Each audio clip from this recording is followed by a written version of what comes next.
मुस्लिम समाज जो है, अगर मस्जिद में जाएंगे अलमुल्ला मौलवी पढ़ाते रहेंगे, उसमें उनका भविष्य नहीं है।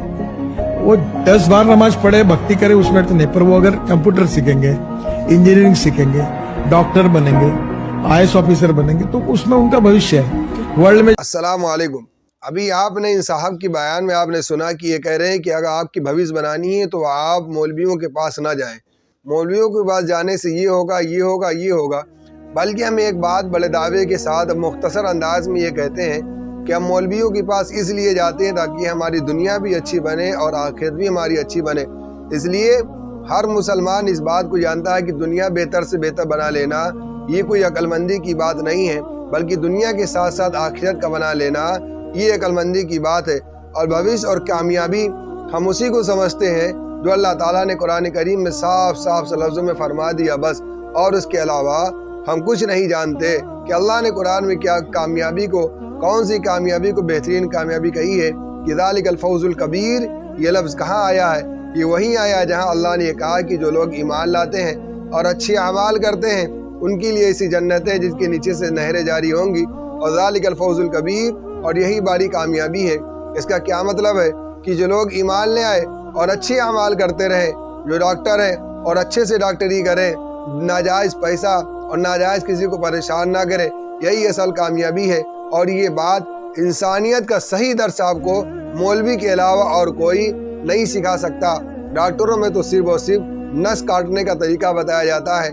जो उम्मत की नस काट कर रख दी जाती है, उसके घर में भले ही एक टाइम चूल्हा जले या ना जले, लेकिन डॉक्टर को उनकी फीस चाहिए।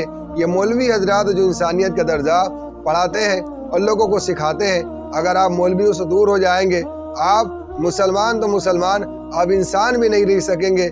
इसलिए कि नबी करीम सल्लल्लाहु अलैहि वसल्लम की तालीमात में सबसे ज़्यादा इंसानियत ही सिखाई गई है। इंसानियत के बगैर कोई इंसान नहीं रह सकता। मौलवियों से दूर रह करके अपनी दुनिया भी बर्बाद करोगे और आखिरत तो बर्बाद होगी ही होगी। खुद रसूल करीम सल्लल्लाहु अलैहि वसल्लम की असहाब को आप देखें, हजरत अबू हुरैरा रज़ी अल्लाह अन्हु फरमाते हैं कि अम्मी आयशा के हुजरे से और हुजूर अकरम सल्लल्लाहु अलैहि वसल्लम के मिंबर के दरमियान में जो रास्ता है उसमें बेहोश होकर के गिर जाया करता था।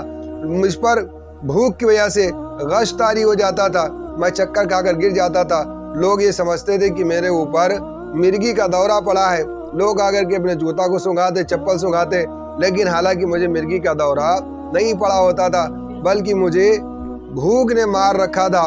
चनांचे एक वक्त ऐसा भी आया कि अबू हुरैरा अपनी नाक को रेशमी रुमाल से साफ कर रहे थे और ये कह रहे थे बख बख या अबा हुरैरा, अबू हुरैरा शाबाश शाबाश।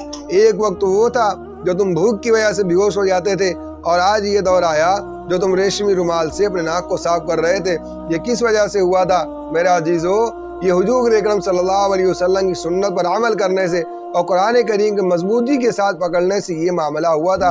वही सहाबा जो खाने और पीने के लिए तरसते थे, लेकिन उन्होंने जब कुरान को मजबूती के साथ पकड़ा, हज़रत उमर रज़ी अल्लाह ताला अन्हु को दुनिया जानती नहीं थी और मानती नहीं थी, लेकिन जब कुरान के दामन को मजबूती से पकड़ा तो पूरी दुनिया के लिए अमीरुल मोमिनीन हो गए, 22-22 लाख मुरब्बा मील के मालिक हो गए। अबू बकर को लोग जानते नहीं थे, पहचानते नहीं थे, तो उस्मान को कोई लोग जानते नहीं थे, दुनिया उन्हें पहचानती नहीं थी, लेकिन उन्होंने जब कुरान की दामन को थामा, रसूलुल्लाह सल्लल्लाहु अलैहि वसल्लम की सुन्नत को मजबूती से पकड़ा, तो यही उस्मान गनी कहलाए, यही उस्मान ज़िन्नूरैन कहलाए। मेरे अजीज़ों, मौलवियों से हट करके, यानी कुरान की तालीम से हट करके न कोई कभी कामयाब हुआ है और न कभी कोई कामयाब होगा।